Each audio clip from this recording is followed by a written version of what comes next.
My name is Emily Carson. I am 34 years old, an accountant living in Cleveland, and only a few months ago my life was ripped apart by a divorce that left me hollow and questioning everything I thought was stable. I had clung to the hope that my family would be the place I could fall back into, the one anchor left when the rest of my world had fallen apart. That belief guided a decision I thought would heal us all. I poured $25,000 into planning a dream trip to Cancun for my parents and my younger brother Mark. I pictured us walking along the warm beaches, laughing together, watching the sunset erase the shadows of the past year. I told myself this was my way of bringing us closer, my way of proving that even after the end of my marriage, I still had something whole and solid in my life. The day I called my mother, I was almost shaking with excitement. I wanted to hear her talk about the plans, to share in the anticipation. The phone rang twice before she answered. I greeted her with all the energy I could muster. I asked how the trip planning was going, how she was feeling about our big vacation. There was a pause, just long enough to unsettle me, and then she said in the flattest tone, "Oh, we already went last week. Only for family." The words slammed into me like a punch to the chest. Only for family. I froze, the air catching in my throat. Was I not family? Had everything I had sacrificed meant nothing? I sat there in silence, the phone still pressed to my ear, as if she might laugh and tell me it was all a cruel joke, but she did not. She moved on in conversation as if it were nothing.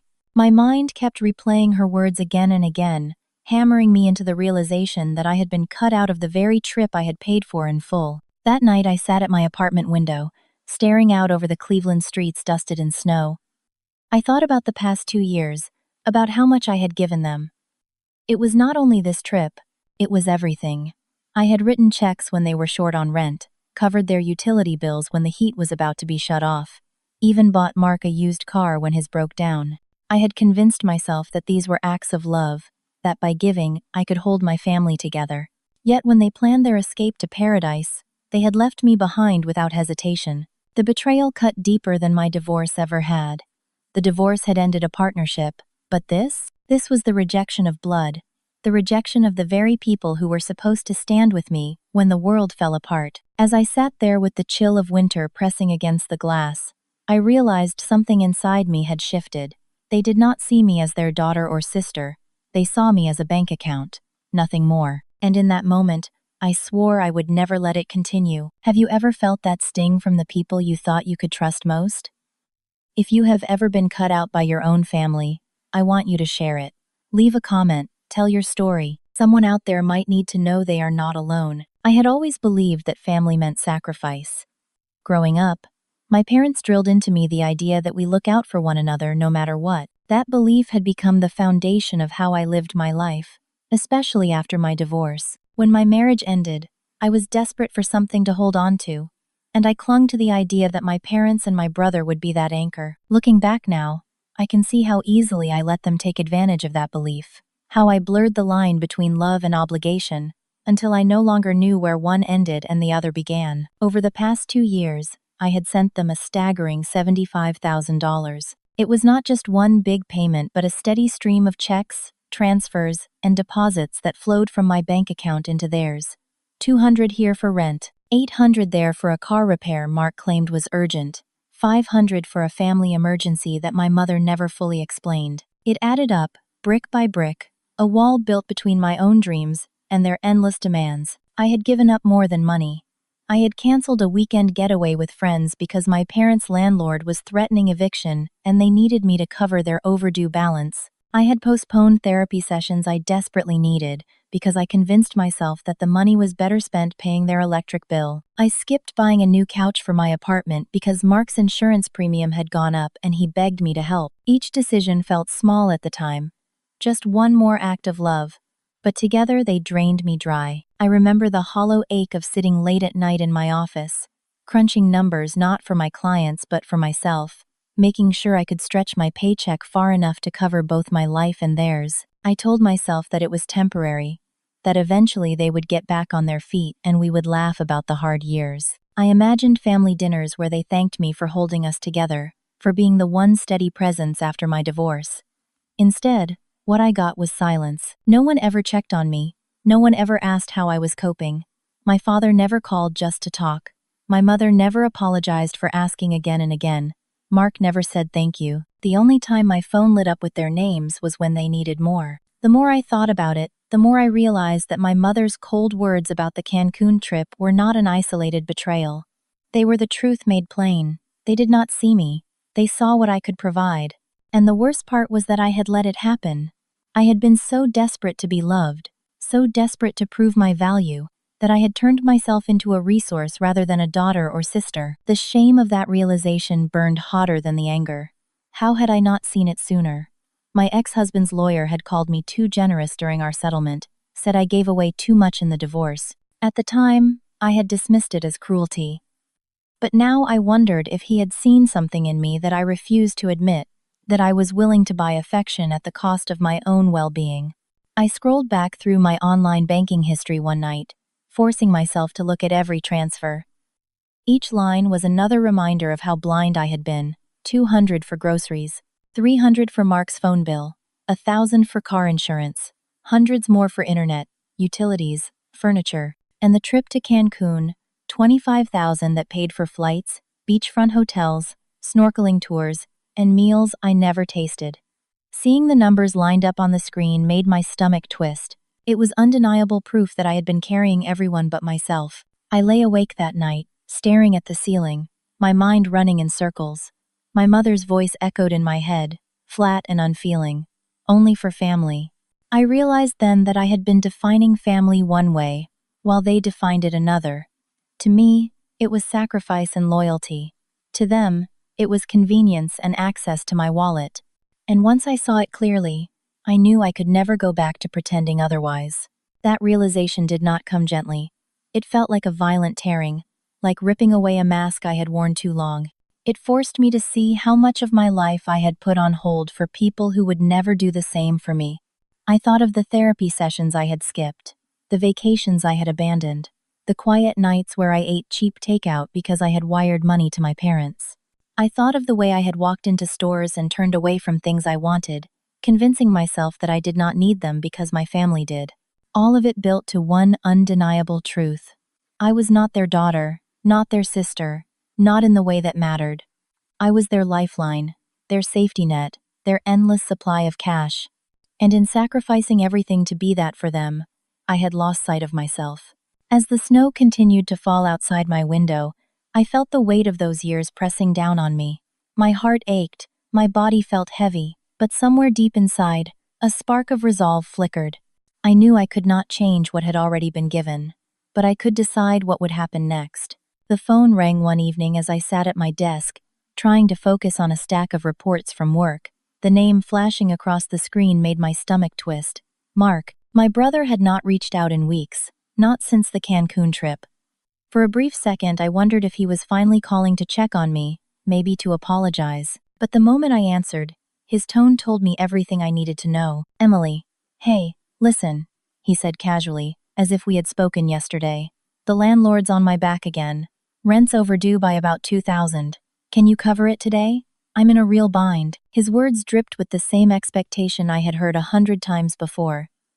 There was no pause, no inquiry into how I was holding up, no recognition of what I had already done for him, just another request wrapped in false urgency. I clenched the phone tighter, my jaw stiff. For years I had given in to that tone, the mix of annoyance and charm he used when he wanted something. But this time, something inside me snapped. Only for family, remember? I said, my voice sharp, cutting through his performance. There was silence on the other end, then a forced laugh. What's that supposed to mean? We are family, Emily. Don't make this weird. His voice shifted from playful to coaxing, like he was already maneuvering to get what he wanted. But I was no longer listening with the same ears. I heard the manipulation behind every word. I'm done bailing you out, I told him flatly.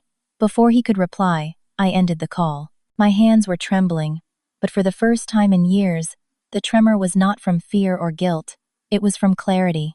I pulled up my banking app, my fingers moving quickly. Years ago, I had set up automatic transfers to cover their rent. $200 each month went straight to their landlord without me even thinking about it. Then there were other payments. $300 for Mark's car insurance, $200 for their phone bill, smaller amounts scattered across the month like tiny leeches attached to my account. One by one, I scrolled through the list and hit cancel. Each confirmation that popped up felt like peeling away another layer of burden I had carried for too long. Cancel rent, cancel insurance, cancel phone, cancel internet. My resolve grew harder with every click. They would have to figure it out on their own now. Still shaking, I dialed the number of my banker, Teresa Lopez, who had handled my accounts for years. Teresa, it's Emily, I said, steadying my voice. I need to lock down my accounts completely. No more access for anyone. I want new codes, stronger security, everything. She did not hesitate. Come in this afternoon. We'll take care of it. When I arrived at the bank, Teresa had a stack of paperwork ready. She walked me through new access codes, two-factor authentication, and alerts for unusual activity. This will make sure no one touches your money without your approval, she explained, her pen tapping the forms. I signed each page, my signature firm, my chest tight with both nerves and relief. Teresa gave me a small smile. You're taking control, Emily. That's not easy, but it's the right step. I nodded, grateful for her calm reassurance. Sitting there, I thought about how Mark's phone call had forced this shift. His charm, his assumption that I would cave yet again, it was the final straw. By the time I left the bank with my accounts secured, I felt lighter, almost as if I had shed an invisible weight I had been carrying for years. That night, I sat in my apartment, sipping tea, staring at the new notifications from my bank confirming the changes. For the first time in a long time, I did not feel like someone's safety net. I felt like myself. And I knew, deep down, that my family would not accept this quietly. They would come back, and when they did, they would not come with kindness. They would come with demands. The knock came sooner than I expected. It was late morning, the next day, and I was making coffee when I heard the sound of car doors slamming outside. My stomach tightened as I moved to the window. Parked at the curb was a sleek black sedan, far nicer than anything my parents or brother could afford. From it stepped my father, my mother, Mark, and a man in a sharp gray suit carrying a briefcase. My pulse quickened. I already knew what this was. The doorbell rang, loud and insistent, reverberating through my apartment. I steadied my breath, set the coffee mug down, and opened the door. My mother stood with her arms crossed, her face pinched into a mask of irritation. My father shifted uncomfortably, his eyes darting anywhere but mine. Mark was front and center, trying to look concerned but unable to hide the defiance behind his expression. The man in the suit stepped forward, extending his hand. "Miss Carson," he said smoothly.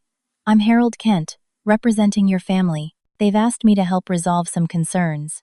His voice was clipped, professional, but his eyes carried the cold weight of someone who saw me only as a case file. "Resolve?" I asked, though I already knew the answer. Mark stepped in before the lawyer could reply.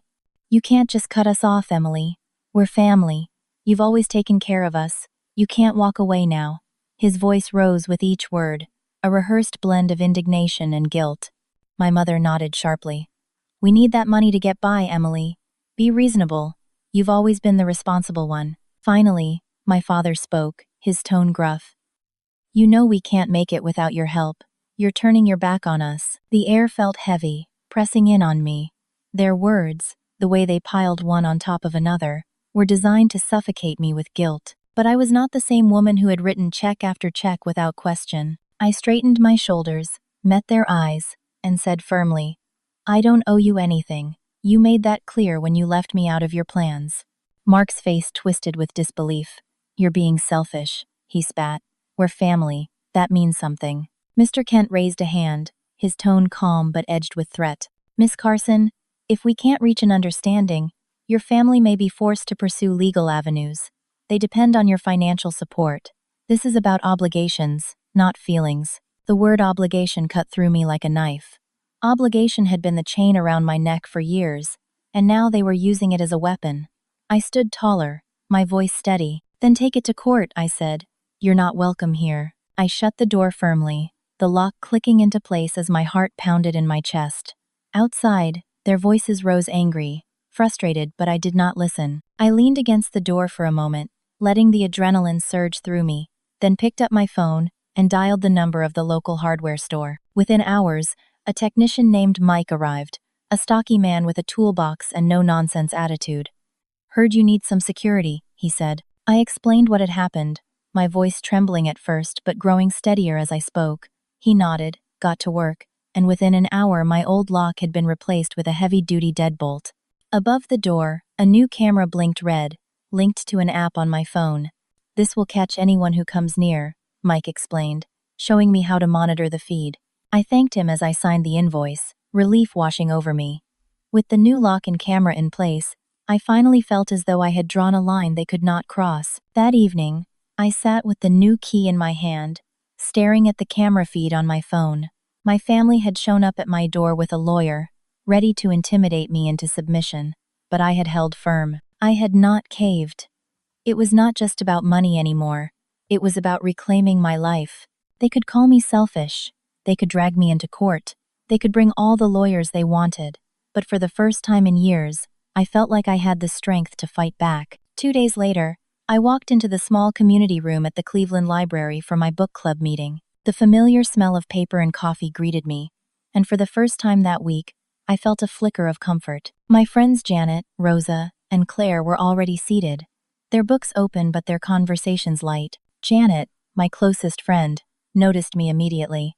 She pulled me aside before the discussion started. "Emily, you look like you're carrying the world on your shoulders," she said softly. I sighed, the weight of the past days pressing down. "They came to my door with a lawyer, demanding I keep paying their bills. They actually threatened me with court." Her eyes widened, but she did not interrupt. She just listened, letting me spill everything: the confrontation, the locks, the lawyer's threats. When I finished, she squeezed my hand firmly. "You did the right thing. They don't get to treat you like that." Her support felt like a lifeline. Rosa and Claire joined in, listening carefully as I explained more. Rosa shook her head, her voice filled with disbelief. "That's not family, Emily. That's manipulation." Claire leaned in, her eyes kind. "You're stronger than you think. They'll keep trying, but you're not alone." Their words wrapped around me like a shield. For the first time since my family's betrayal, I felt a sense of community, of chosen family that saw me not as a resource but as a person. And as we turned to our books, the laughter and discussion filling the room, I felt something I had not felt in months: hope. After the meeting at the library, Janet pulled me aside again, her face serious now that the others had left. "Emily, listen," she said quietly. "I've been where you are. My brother used to lean on me for everything: loans, rent, even car repairs. I gave and gave until I had nothing left. And do you know what I found out?" I shook my head, bracing myself. He was spending the money on vacations and gadgets, not survival luxury. When I cut him off, he tried the same tactics your family is using now: guilt, threats, even dragging my name through the mud. I had to get a lawyer and draw a hard line. It was the only thing that saved me. Her words sank deep. There was something powerful about hearing my own nightmare echoed in someone else's voice. "What did you do?" I asked. "I hired Daniel Foster," she said, scribbling his name on a napkin. "He doesn't play around. He helped me put everything in writing, protect myself legally, and shut my brother down. You should call him today, before your family escalates any further." I slipped the napkin into my pocket, feeling a spark of determination. The thought of walking into another battle terrified me, but the alternative, being dragged through endless accusations without help, was worse. That afternoon I dialed the number. Daniel Foster's receptionist patched me through, and soon I was speaking to a calm, steady voice. "Miss Carson, tell me what's been happening," he said. I outlined the situation: the years of financial support, the betrayal with the Cancun trip, the confrontation at my apartment, the threats of legal action. He listened without interrupting, taking it all in. "It sounds like financial manipulation," he said matter-of-factly. "I've seen cases like this before. Your family has relied on you for so long that they believe it's your duty to keep paying. When you stop, they'll try everything to force you back in line. Can you come in tomorrow? Bring any documents you have, bank statements, payment records, anything showing the support you've provided." I agreed. My heart was pounding as I hung up, but there was relief mixed in too. For once, I would not face this alone. The next morning, I walked into Daniel's downtown office with a folder clutched tightly in my hands. Inside were records of everything: transfers for rent, insurance, phone bills, the enormous payment for the Cancun trip. He flipped through the pages, his brow furrowing as the scope became clear. "This is substantial," he said. You've essentially been their provider for years. Any communication since you cut them off? I told him about the confrontation at my door and the lawyer, Harold Kent, who had threatened legal action. Daniel leaned back, tapping his pen against the desk. I did some digging after your call yesterday. Your family's lawyer filed a preliminary motion. They're claiming you're unfit to manage your finances, saying your recent actions are erratic. They want control of your assets. My stomach dropped. Unfit? The word hit me like a slap. I thought of the hours I spent carefully balancing client accounts, the late nights I gave to make sure nothing slipped. I had spent years proving myself in my career, and now my own family was trying to strip that away. Daniel raised a hand, his tone steady. Don't panic. This is a tactic. They're hoping the accusation will scare you into compliance. But you have the advantage. You're employed, promoted, praised in your field. You've been financially responsible by every measure except one, giving too much to them. We'll gather more documentation, verify with your bank, and prepare for a possible hearing. They may think they can strong-arm you, but we'll show otherwise. I nodded, still shaken but clinging to his confidence. That evening, I returned to the library for another book club gathering. Janet sat beside me, and when I whispered what Daniel had told me, she didn't flinch. They're desperate, she said. You're standing up for yourself, and they hate it. But you have the truth on your side. Keep going. Rosa and Claire overheard and added their support. Rosa's voice was warm but firm. They can accuse you of anything they want. It doesn't make it true. You've got proof, and you've got us. Claire nodded. You're stronger than they know, Emily. Don't let them make you doubt it. Their encouragement steadied me. For so long, I had felt like I was fighting alone. Now, surrounded by people who believed in me, I felt something new. Resolve. The storm was far from over, but I was no longer facing it without shelter. The storm broke one rainy Thursday afternoon when the doorbell rang unexpectedly. I froze, my hand hovering over a stack of paperwork at my desk. My phone buzzed at the same moment, a notification from the new security app. The camera feed showed a woman in a gray coat holding a clipboard, standing alone at my door. No sign of my family this time. I opened the door cautiously. Miss Carson? She asked politely, her voice professional. I'm Carla Bennett, a social worker. I'm here to follow up on a report about your recent behavior. My heart dropped. A report? She nodded, stepping inside when I gestured. Her expression was neutral, but her eyes flickered with guarded curiosity. Your brother contacted our office. He claims you've been acting erratically, making impulsive financial decisions that put your family at risk. We need to assess your well-being. The words stung. Another tactic, another attempt to paint me as unstable. I took a deep breath, forcing my voice steady. I'm fine. This isn't about me being erratic. This is about my family trying to control my money. Carla sat on the couch and pulled out her notepad. I'll need to ask a few questions and review any relevant documents. This is standard procedure. I did not hesitate. I grabbed the folder I had prepared after meeting with Daniel bank statements, showing consistent savings, performance reviews from my job, pay stubs from more than a decade at the firm. Here, I said, handing them over. I've been employed in the same role for years, promoted twice, praised for my work, my finances are stable, my family is upset because I stopped paying their bills. Carla flipped through the documents, her pen moving quickly. Her tone softened slightly. These are thorough. Your employment history is solid. Your bank accounts are well managed. This doesn't suggest instability. Before I could exhale in relief, the door opened again. Daniel entered, briefcase in hand, his presence filling the room. Miss Bennett, he said firmly, I represent Miss Carson. This so-called report is part of a pattern of harassment by her family, who are attempting to use legal and social avenues to intimidate her. Here, he handed her a copy of the motion Harold Kent had filed, is proof that they are pursuing a baseless claim of financial incompetence. Carla studied the motion, her brow furrowing. I'll include this in my report, she said finally.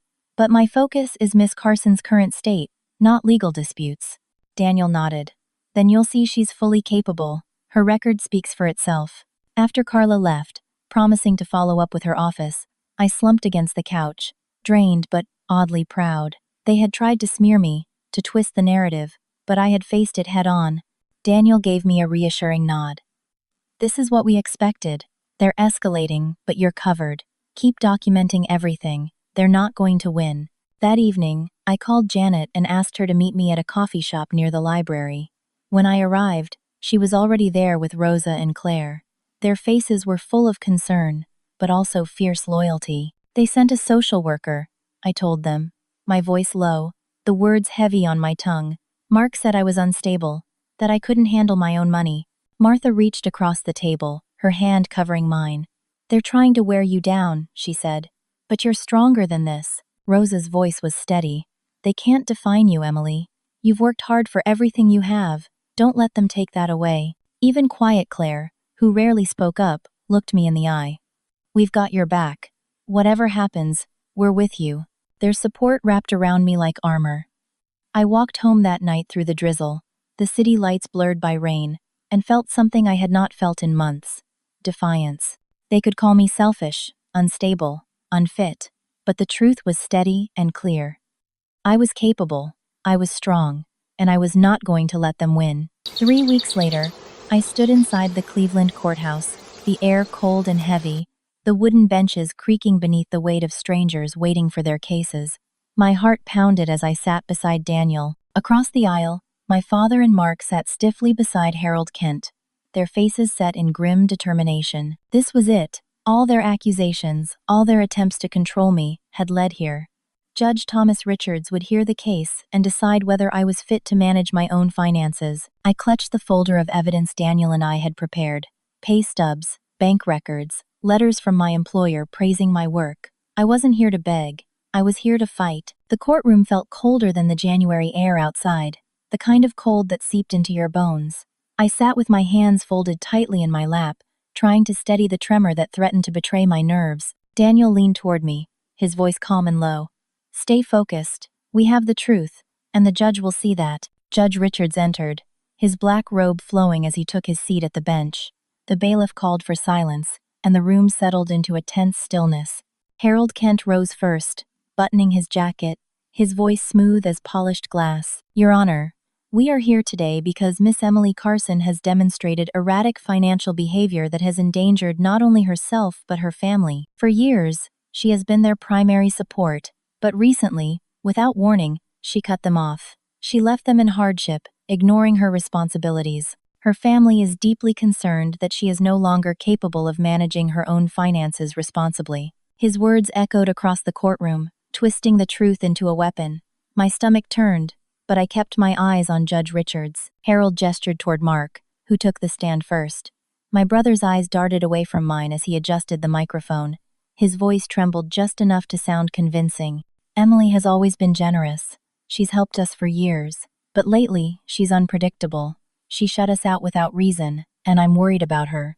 Then my father, his voice gruff with false concern. She's not herself, Your Honor. She used to be steady, reliable. Now she's making reckless decisions that put us all at risk. We need to protect her before things get worse. Their words stung, but what hurt most was the performance in their voices, the rehearsed concern, the feigned heartbreak. They were painting me as unstable, twisting my strength into weakness. Harold called their first witness, a man I barely knew, Gary Simmons, a former co-worker of my father's.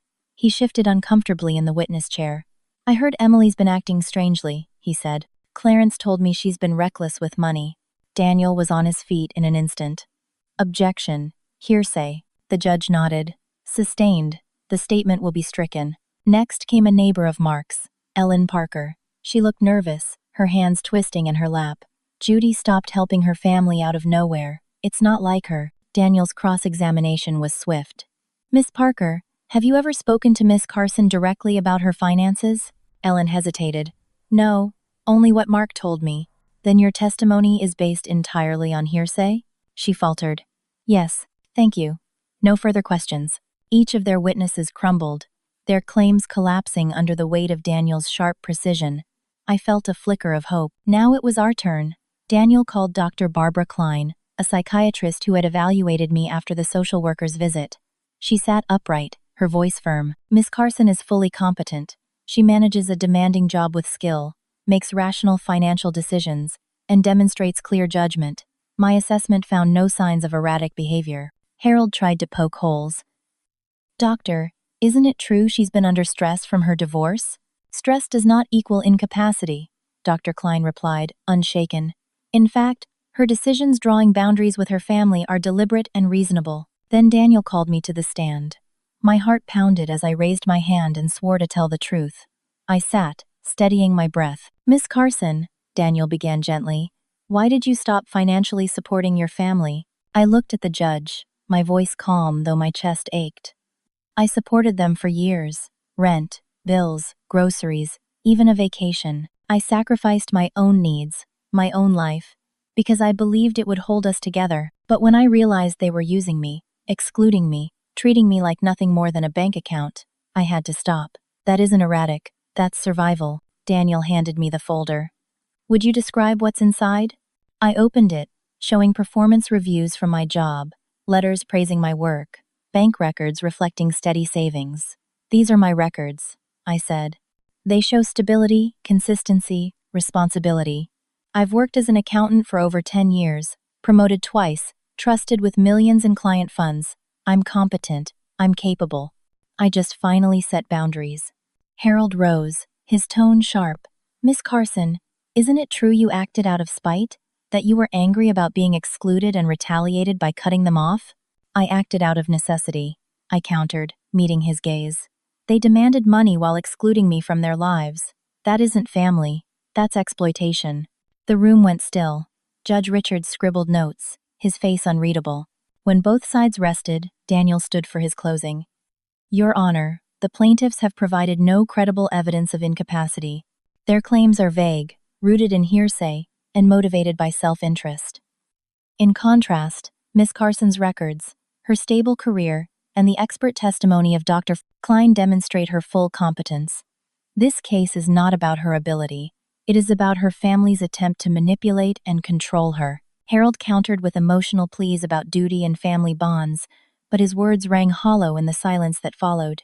Judge Richards leaned forward, his voice firm. The plaintiffs have failed to provide credible evidence of Miss Carson's incapacity. Her financial decisions, supported by documentation and expert testimony, are rational. The case is dismissed. The gavel struck. Relief flooded me so quickly my shoulders sagged. Daniel placed a steady hand on my arm. You did well. You're free of this. I turned toward my father and brother. Their faces were pale, stunned. Harold gathered his papers quickly, avoiding my gaze. I had not just won the case, I had won my freedom. As I stepped out of the courthouse into the cold winter air, I felt the weight of years lift from my chest. The sky above Cleveland was gray, but for the first time in a long time, I felt the promise of light breaking through. 3 months passed before I realized how much my life had changed. I stood in the living room of my new apartment, a modest space on the 12th floor with wide windows that framed the Cleveland skyline. The city lights stretched out like a constellation of promises, bright and untouchable. And for the first time in years, I felt untethered from the weight of expectation. I had left behind the old apartment with its memories of slammed doors and anxious nights. Here, the walls were bare but clean, waiting for me to decide what would hang upon them. I spent the morning unpacking boxes, arranging my books on the shelves, placing a few plants on the windowsill. Every small act of decorating felt like a declaration. This space was mine, shaped by no one else's demands. I had begun building a new rhythm for my days. On Tuesday evenings, I attended a cooking class at a community center a few blocks away. Linda, the instructor, was a cheerful woman with flour always dusted across her apron. She guided us patiently as we learned to make fresh pasta from scratch. My first attempt came out lumpy, uneven ribbons sticking together in a clump. But I laughed, really laughed, as I rolled the dough again, my hands white with flour. Linda grinned at me and said, "You're getting the hang of it."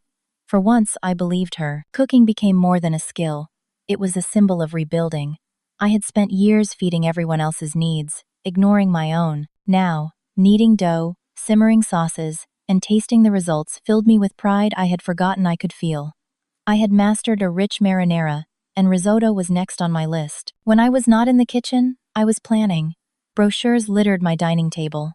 Italy, Greece, even the Maine coastline. I circled cooking schools in Tuscany, hiking trails in Acadia National Park, little bed and breakfasts by the sea.